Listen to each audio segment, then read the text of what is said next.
एक रात की मस्ती के बाद यूनिवर्सिटी स्टूडेंट टर्सा ट्री जेलमैन अपने बर्थडे के दिन अपने क्लासमेट कार्टर के डॉर्म रूम में जागती है। वह अपने पिता डेविड का कॉल इग्नोर करती है, कार्टर को रूम से बाहर निकाल देती है और अपनी सोरोरिटी हाउसमेट लोरी द्वारा दिया गया बर्थडे कपकेक भी फेंक देती है। ट्री फिर अपने मैरिड प्रोफेसर ग्रेगरी बटलर से मिलती है, जिसके साथ उसका अफेयर चल रहा है। उसी रात पार्टी जाते समय ट्री एक टनल की तरफ लुभाई जाती है और वहां कैंपस के मस्कॉट का मास्क पहने एक शख्स द्वारा मारी जाती है। ट्री फिर से कार्टर के बिस्तर में उठती है और देखती है कि कल की घटनाएं वैसी ही दोबारा हो रही हैं। कंफ्यूज होकर भी ट्री इस मौके का फायदा उठाती है और टनल से बचते हुए पार्टी तक पहुंचती है, मगर फिर से वही मास्क वाला किलर उसे पार्टी में ढूंढकर मार डालता है। तीसरी बार भी ट्री वैसी ही सिचुएशन में जागती है और समझ जाती है कि वह टाइम लूप में फंसी हुई है। इस बार वह अपने कमरे में खुद को बंद कर लेती है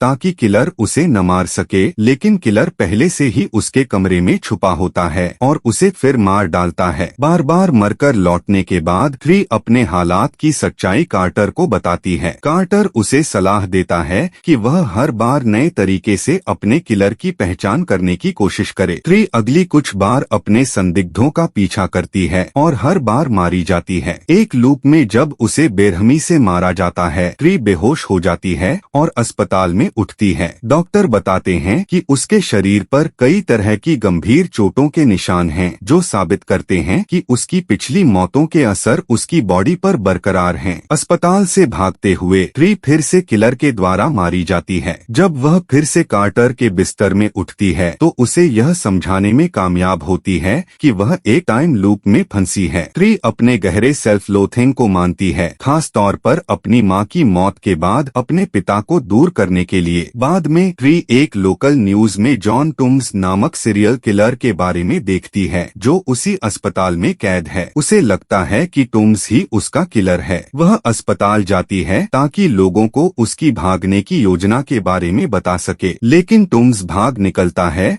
और ट्री को मारने की कोशिश करता है। कार्टर ट्री को बचाने आता है, लेकिन टूम्स उसे मार डालता है। ट्री टूम्स को हरा देती है, लेकिन समझ जाती है कि अगर वह इस लूप को खत्म कर देगी तो कार्टर हमेशा के लिए मर जाएगा। इसीलिए ट्री खुद को फांसी पर चढ़ा लेती है ताकि एक और मौका मिल सके। अगले लूप में ट्री ज्यादा खुश और रिलैक्स्ड होती है। वह प्रोफेसर बटलर के साथ अपना अफेयर खत्म कर देती है और अपने पिता के साथ रिकॉन्साइल करने की कोशिश करती है। उसी रात ट्री अस्पताल जाती है और टूम्स को फंसाकर मार डालती है। वह समझती है कि अब वह फ्री हो गई है और कार्टर के कमरे में जाकर अपनी बर्थडे सेलिब्रेट करती है। लोरी द्वारा दिया गया कपकेक भी खा लेती है, लेकिन ट्री अगली सुबह फिर से उसी लूप में उठती है और कंफ्यूज हो जाती है। गुस्से में ट्री अपने कमरे में वापस जाती है, जहां लोरी उसे फिर से वही कपकेक ऑफर करती है। ट्री को याद आता है कि यही एक लूप था जब उसने कपकेक खाया था और फिर सोने के बाद मर गई थी। ट्री समझ जाती है कि असली किलर लोरी है, जिसने कपकेक में जहर मिलाया था। जब ट्री ने कपकेक नहीं खाया तो लोरी ने अपने नर्स के जॉब का फायदा उठाकर अस्पताल में टूम्स के जरिए ट्री की हत्या कराने की कोशिश की थी। ट्री लोरी को यह बताती है कि वह कपकेक को पुलिस के पास ले जाएगी। लोरी ट्री पर हमला करती है और बताती है कि वह भी डॉक्टर बटलर के साथ अफेयर में थी और डॉक्टर बटलर का ट्री की तरफ झुकाव ही उसके इस दिल का कारण था। दोनों के बीच लड़ाई होती है, जिसमें ट्री जहर मिला हुआ कपकेक लोरी के मुंह में ठूंस देती है और उसे खिड़की से धक्का देकर मार देती है। आखिर में ट्री और कार्टर एक रेस्तरां में बैठकर पूरे दिन की घटनाओं पर बात करते हैं। कार्टर ट्री को अपने कमरे में रात बिताने का ऑफर देता है। अगले दिन एक प्रैंक की वजह से ट्री को लगता है कि वह फिर से टाइम लूप में फंस गई है, मगर कार्टर उसे बताता है कि यह अब एक नया दिन है। ट्री अब सुकून में होती है और दोनों एक दूसरे को किस करते हैं।